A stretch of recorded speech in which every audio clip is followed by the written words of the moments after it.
What is up, everybody? We are back with some Final Fantasy VII Ever Crisis, and we're here to answer that question today. Should you pull on the cool cat Cait Sith banner? So if you're new to the channel, what these videos are mainly geared towards are for those people who are trying to figure out how to, wisely spend their crystals, or, is this something that they can dump those crystals into? This is not necessarily geared towards those who have that favorite character. If Cait Sith's your favorite character, and you want to have everything for Cait Sith, then by all means pull for the banner. Just make sure that you can go for the costume, have enough stamps to get you through, or have enough crystals to get you through that 12th stamp, and get yourself that costume, because again, those are the kind of the key things from these banners. So don't don't worry about this kind of thing when it comes to that. But for those of you who are trying to figure out, you've got so many crystals, you really not want to spend any actual real money, you're a free-to-play player or whatever, this is kind of more geared towards that. So let's get into it. First off, let's just look at the look of the outfit. We got a little Cait Sith gangster here, friggin' riding dirty over here. We got the actual Cait Sith cat up here. He's got his crystal diamond gold megaphone here. Looks really cool, and it's actually like an electric megaphone versus the rest are just the cheerleader type megaphones. Got his backward 7th heaven cap on here, gold saucer jacket. Got his boots here, his work boots with the tongues hanging out. Got this cool metal, can't really zoom in anymore. Got this neat little metal right here. The bandana, he's got a bandana around his neck and around his head, because why not? We got the Mog here with the ear piercings, the studs, double lobed piercing over here. We got the gold teeth, the 7th heaven logo glasses. Here we go. Here's kind of a more close-up view of some of those medals, it looks like, possibly. Got these, he's got his chains going on here. He's got his bling. Got the 7th heaven jacket going on here. 7th heaven on the back. It looks cool. It looks neat. It's goofy. I like it. I like the aesthetic of this. Some, they look sharp. Some look really classy. You get that, like, sexy look for the, for the girls and the guys. This is just goofy, and in a good way. I think back to, like, the Chocobo outfit that Aerith got. It was one of those, like, oh, that's kind of goofy, cute. This is just straight goofy, like, in a fun way. I like this. I just noticed the watch over here too. He's got his gold watch on. Like I said, it looks awesome. I like the look of this. This is really fun. Really great on the design choice for this. So, let's take a look at the actual stats and whatnot. So the Cool Cat's jacket here has Reprieve, which is an amazing ability. That idea that when you take that hit that would knock you down below 0, you go invincible. You're going to go invincible for 10 seconds. You're going to get 25% of your max HP back, which is awesome. It only happens once per battle, though, so that's one thing to remember. The Cool Cat's hat. Cait Sith is this support character, does buff debuffs. I love the fact that his buff debuffs are going to be getting a 40% duration, and that's just a flat 40% duration. That's not added into the percentages when it comes into doing the buff debuff things. Like, this isn't a point thing, this is just a straight added 40%. So if you get yourself up to 200% with your points in your R abilities, now you're at 140. Like, that's awesome. Or 240, sorry. I'm not as keen about the attack stand command gauge of him getting this 10% buff to physical and magic ability. Again, he's support. I'm not using him to deal damage in theory. I mean, yeah, he could do some chip damage, I guess, and this is going to help in that. I would more like to have seen either HP here or PDEF, MDEF increase. Just because, like I said, he's going to be providing chip damage anyways. This 10% isn't really going to do much for him. That's just kind of my thought there. Not that it makes this outfit any less, it makes it terrible or anything. It's a good outfit, especially if you're a huge Cait Sith person and you utilize Cait Sith. I think this is an awesome gear for him. And that brings us to the Cool Cat Megaphone. So in its base 5-star stance, 380% physical lightning damage to a single enemy. It implies enfeeble, which is a great skill, for 30 seconds. And if we have another HP threshold thing here, if your HP is 50% or more, your P attack is going to increase for all allies low to mid for 12 seconds. It's going to provide a P attack increase to all allies and a boost lightning potency. I love this R ability combo because that is something that we could really benefit from. Seeing these elemental boosts along with, you know, magic attack all, or P attack all, or P def up, or M def for all allies. This is a great combination. We've got a lot of the, you know, P attacks and M attacks and HPs.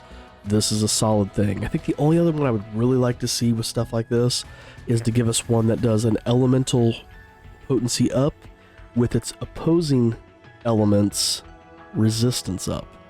I'd like to see that. So do like a lightning potency up with a water resist up. I think that might be neat to see. So then we have our S abilities here. We have an attack boost, P attack boost, circle sigil, which I'm fine with this being a physical weapon. I think this works great. Circle sigil, awesome. So if you get this thing up to OB1, you're now at 460% physical lightning damage to that single enemy. Enfeeble's lasting for 35 seconds. You're still low to mid on your P attack increase when that HP is 50% or more. It's for 16 seconds. P attack is at 32. So if you're manhandling this, which honestly you probably would be as your main support weapon, because it is going to be doing some damage too, that's going to be giving all your allies an 18% increase to their physical attack, which is a nice little boost there. Physical potency, or your boost lightning potency, has now gone up 15 points, 25%. Which is going to help a little bit with this. Again, he's just doing chip damage, though. He is not going to be your DPS. Alright, you take it up to OB6. We're now at 609 P attack, which is not bad. 590% physical lightning damage. That enfeebles now 45%, or 45 seconds. HP 50% or more. That P attack is now increased from mid to high, which unfortunately it's not going to go any higher than this. Again, I would like to see that high to high. The other downside is it's still 16 seconds.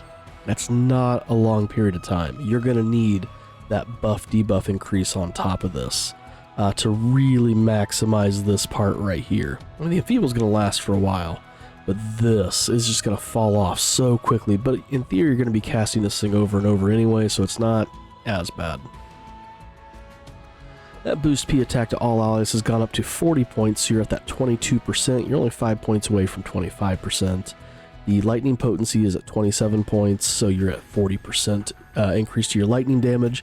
This is a solid place to be at for this weapon. If you do manage to take it up to OB10, if that's something that you want to do, there is a big jump here. You go up to 710% physical lightning damage to that single enemy. That enfeeble is now lasting for 60 seconds. We've gone from 35 to 45 to 60. Your HP with that 50% or more, you're again still just mid to high. 20 seconds. That's the max on this thing. So again, that boost to your buff debuff extension time, absolutely almost necessary if you're going to be trying to do anything with your secondary weapons. P attack, all allies 46. You've met that next threshold. You're at 25% increase to all your allies' P attacks, 9 points away from 28%. Honestly, I wouldn't mess with that because that's such a diminishing return, because you're going to have another big weapon to throw here.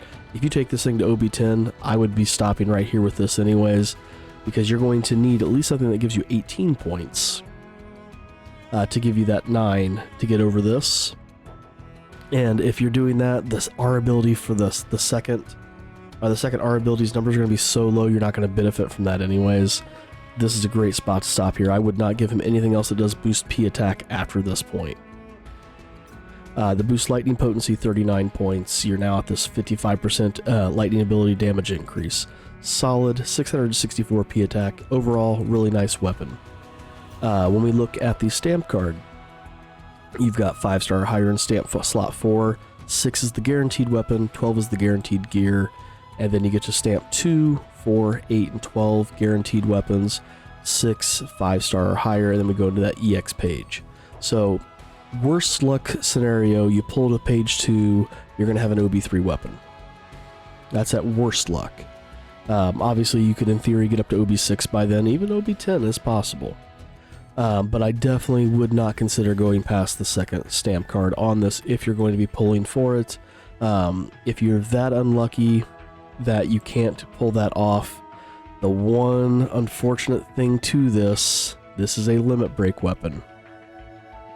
This is not going to be available in any wish lists for a while. We have been given this nice little limit break draw, but it's not getting updated until I think it was June, and even then we're probably only going to see stuff through the first anniversary, I think is what it said, or through March maybe. We're not going to be seeing this weapon appear in this new weapon. At least we shouldn't. So that's going to be one downside. It's going to be a while till this is going to be able to be pulled in that limit break draw. Is it a necessary thing to have right now? Not necessarily. If you've got a really weak physical lightning team, maybe. But again, you better be using Cait Sith already, because dumping all those crystals just to get this one thing for this one character that you're going to use for one specific scenario isn't the greatest idea necessarily. So for me, it's going to be a pass. I would love to have one copy of the weapon, but I really don't want to do that necessarily with it being a limit break weapon, because in its 1-star form or base 5-star form, it's not going to be giving a whole lot here, and I'm going to be using it for the R abilities. I'd want to pump that up to OB6, and I am not dumping the crystals to get this thing to OB6 just to use this as an offhand weapon. We've got a new event. It's going to be coming up on the 29th of April. I unfortunately didn't get to do a news drop. I've been super busy. I've been putting in a couple 15-hour days at work, and between teaching the kids, and then I've been working with kids who are going to be coming in next year, helping to pick out instruments for their classes and all that stuff. I haven't had time to sit down and do an update over the news stuff. I'm sure you guys have all seen the things. What we thought was an April Fool's joke is going to be a legit event coming. Going to be dropping April 29th. It's going to be a thing. There's going to be a ton of gear and weapons, and that's going to be trying to bleed our crystals there. I mean, we've got the Final Fantasy VI crossover event coming back in, I think it was May. We've got, or maybe in June, July then, is the Dragon Quest Tactics, Dragon Quest Tact crossover event. There's so much coming that, for me, I can't value spending the crystals on this, even though it looks cool as hell. He is a cool cat here. I can't warrant spending the crystals on this, or justify spending the crystals on this for a character I really don't use, and this is just going to be a secondary weapon for somebody else. Again, it's a shame because it looks good. The abilities are nice. It's just, again, it's a limit break weapon. And unless you're getting that thing up to OB6, it's not really going to be worth it. We do still have the Durandal here, by the way, the Zac ultimate weapon. Solid ultimate weapon for Zac. But anyway, that's kind of my thoughts on this banner. Let me know down in the comments what your thoughts are. Do you agree with my assessment of this banner? Do you disagree? Do you think it's a crap weapon, crap armor? Do you think it's a great weapon, great armor, and this should be something that should be pulled on?